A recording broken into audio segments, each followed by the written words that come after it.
Je voudrais, pour donner envie de lire quand même ce livre, voilà, vous dire le plaisir que j'ai eu à découvrir que certaines femmes parlaient de leur identité, pas seulement de leur identité, de leur intimité.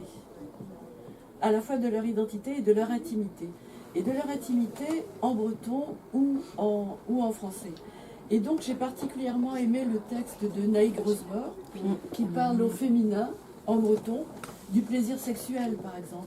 Chose qu'on trouve peu dans la littérature. Elle l'a payé très cher. Elle a payé cher. Elle l'a payé cher. Elle l'a payé cher.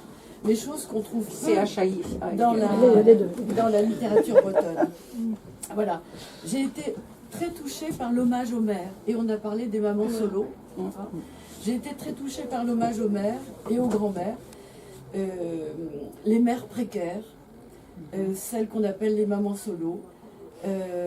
Et autour de nous, on sait très bien qu'il y a des femmes battues, des femmes voilées, des femmes recluses, etc.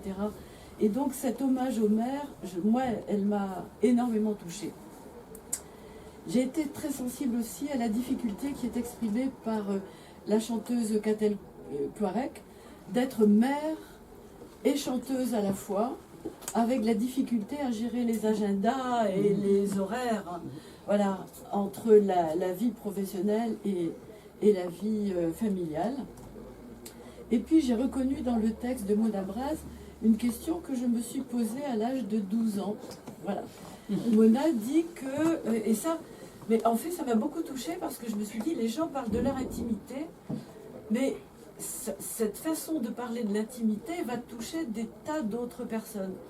Tu dis que lorsque tu étais enfant, tu voulais être prêtre et qu'on t'a dit mais non, ma fille, passe ton chemin, tu es une fille, c'est pas pour toi. Et moi je me souviens d'une conversation de cours de récréation à Brest. Nous avions 12 ans à peu près, et il y avait 3 filles qui se demandaient pourquoi il fallait avoir un zizi. Elle disait zizi à l'époque, donc elle parlait de pénis. Hein. Voilà, pourquoi il faut avoir un zizi pour dire la messe. Et voilà. Et franchement, c'est une excellente question. Et au jour d'aujourd'hui, à 81 ans, je n'ai pas encore eu de réponse. Et j'attends qu'on m'apporte une réponse à laquelle je puisse adhérer. Quoi, hein. Et donc, chacune parlant aussi de sa sensibilité, de son intimité, elle peut en toucher d'autres comme ça et dire « Ah ben oui, mais moi j'ai vécu ça aussi. Ah ben oui, mais moi j'ai réagi comme ça aussi. » Voilà, et ce que j'aimerais, c'est que ce livre ait une suite qui nous mette en lien avec les femmes iraniennes ou afghanes qui luttent pour leur liberté, par exemple. Pour leur vie, tout simplement. Voilà.